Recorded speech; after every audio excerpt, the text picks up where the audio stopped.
Bismillahirrahmanirrahim. Assalamualaikum warahmatullahi wabarakatuh. Waalaikumsalam warahmatullahi wabarakatuh. Selamat siang Bapak Ibu pengajar SMP Negeri 27 Surabaya. Terima kasih untuk waktunya sudah menyempatkan hadir di ruang perpustakaan dalam rangka saya menceritakan praktek baik dari pelatihan yang sudah saya ikuti. Nah, di sesi ini saya sedang mempraktekkan di tahap OJL, on the job learning. Berarti kemarin sudah di dalam kelas, sekarang yang jatahnya di luar kelas dipraktekkan langsung di lapangan. Nah, di sini ada 7 jurus BK Hebat.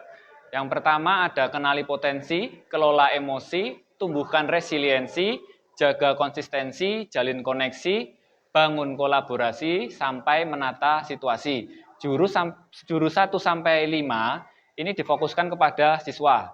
Dan untuk jurus nomor 6 sampai 7, bangun kolaborasi dan menata situasi, ini diarahkan kepada pendidik.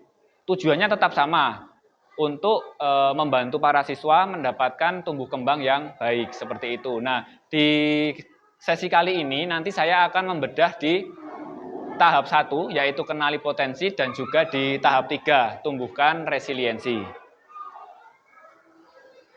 Setiap kegiatan jurus 1 sampai 7 itu menggunakan konsep yang sama, yaitu pendekatan ARKA, aktivitas, refleksi, konseptual, dan aplikasi. Di jurus yang pertama tadi yang saya sampaikan, di kenali potensi, ini guru BK membantu siswa untuk mengenali potensi kecerdasan majemuk, yaitu ada 8 kecerdasan ya, dan juga gaya belajar. Namun di OJL kali ini saya berfokus pada gaya belajar siswa melalui website Aku Pintar. Di sini sudah tahu nggih, gaya belajar siswa ada berapa aja? Sampun pirsa Bu Erna, ada berapa? Belum tahu. Oke, dari Mbaknya juga belum tahu. Nah, di sini nanti kita akan melihat hasil dari saya menggunakan aplikasi Aku Pintar ini untuk mengetahui tes gaya belajar siswa. Nah, saya mempraktekkan kegiatan kenali potensi ini pada hari Jumat 17 Oktober jam 9.40 di kelas 9G. Tadi kan saya menjelaskan di awal bahwa kegiatannya, konsepnya semua berpatokan dengan ARKA. Aktivitas yang pertama yaitu saya mengajak siswa untuk senam 7 kebiasaan anak Indonesia hebat, lalu kemudian membuka website Aku Pintar dan memilih di gaya belajar. Jadi aktivitasnya dia fokus untuk mengerjakan melalui gadget masing-masing. Lalu setelah mereka mengerjakan di gadgetnya, akan muncul hasilnya. Dari hasil itu terus direfleksikan. Saya ini gaya belajarnya seperti apa? Nah, setelah itu konseptualnya, setelah mereka tahu, mereka masih mengawang-awang ya, belum tahu yang dimaksud gaya belajar satu dengan yang lainnya itu seperti apa. Di sini guru BK menjelaskan. Lalu di aplikasi, karena mereka sudah tahu gaya belajar yang sesuai dengan diri mereka, nah diminta untuk menerapkan saat mereka belajar baik di rumah ataupun di sekolah. Nah, dokumentasi ini aktivitasnya seperti ini ya. Mereka menggunakan handphone untuk mengerjakan melalui website Aku Pintar, refleksi dan konsep. Di sini guru BK sudah menjelaskan menggunakan PowerPoint dan aplikasinya mereka tetap bisa menulis di handphonenya ataupun melalui buku tulis mereka. Di kelas 9G setelah melalui tadi tes, hasilnya tes seperti ini. Ada visual, kinestetik dan visual, ada juga yang 3. Jadi gaya belajar itu dibagi menjadi 3, auditori, visual, kinestetik. Dari hasilnya ada yang anak dominan di visual saja, dia kuatnya di visual. Tapi ada juga yang kombinasi, visual dan kinestetik. Tapi juga ada yang mereka bisa tiga-tiganya, audio bisa, visual bisa, kinestetik bisa. Hasilnya anak yang, kalau yang seperti ini dikelompokkannya seperti apa? Dipilih yang paling tinggi. Jadi kalau ada audio, visual, kinestetiknya semua ada tertera di rangkuman, ini diambil presentasi yang paling tinggi ya. Kalau di sini dia auditorinya yang paling tinggi. Kalau di sini yang paling tinggi adalah visualnya.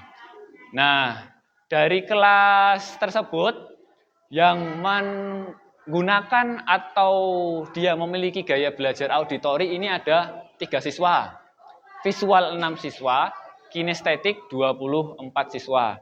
Nah, ini juga menjadi hal yang penting untuk guru BK sendiri karena sudah ada jam masuk kelas. Jangan banyak bicara atau jangan banyak nonton, banyakin aktivitasnya. Nah, hasilnya adalah seperti itu. Itu tadi untuk jurus yang pertama, tadi kenali potensi. Untuk yang kedua ini tumbuhkan resiliensi. Resiliensi ini bahasa gampangnya daya lenting atau gaya dia bisa bangkit dari keterpurukan. Dengan segala masalah yang dihadapi serta menumbuhkan pola pikir bertumbuh atau growth mindset.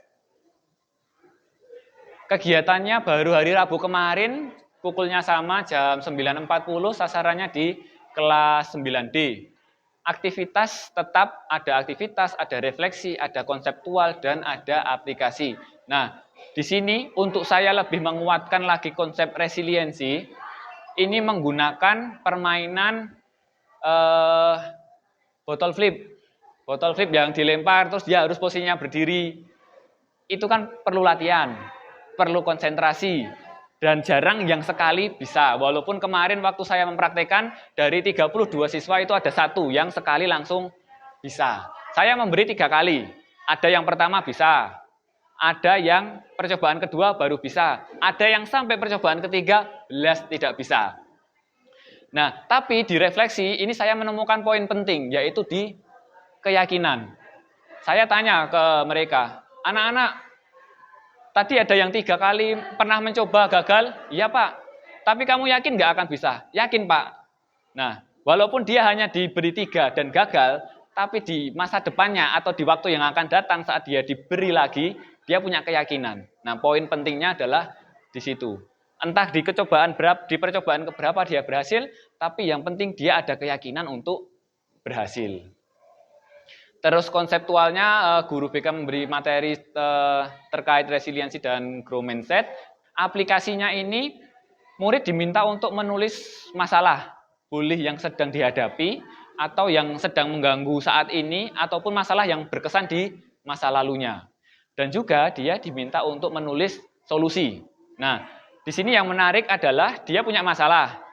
Dia mencoba memberi solusi untuk masalahnya sendiri. Setelah itu nanti ditukar dengan teman sebelahnya.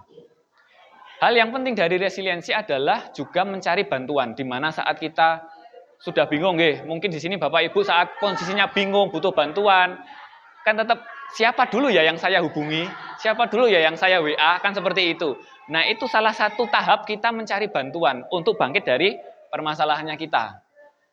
Nah, di sini setelah dia menulis dari solusi dari masalahnya sendiri, terus digeser ke tukeran. Satu tempat duduk ini tukeran. Gimana menurut kalian? Nah, dari temannya ada yang memberi support, ada yang memberi masukan lain dengan sudut pandang yang lain. Nah, menarik. Dari kasus yang kemarin, saya cukup mendapat beberapa masalah yang yang menarik lah. Dia ini anaknya, saya tidak bisa nyebut nama ya. Ternyata walau di sekolahnya baik-baik saja, tapi permasalahan di rumahnya cukup berat. Nah, seperti itu. Tapi kemarin sebelum ditukar, saya memberi penguatan ke mereka bahwa ini adalah masalahmu. Kalau masalahmu ditukar dan dengan temannya diceritakan ke orang lain, gimana perasaannya? Itu untuk menjaga kerahasiaan atau privasi mereka. Seperti itu. Nah, ini di layanan klasikal aktivitasnya ya melempar botol seperti itu, terus merefleksi, lalu dilanjut konsep dan ini pada proses aplikasinya.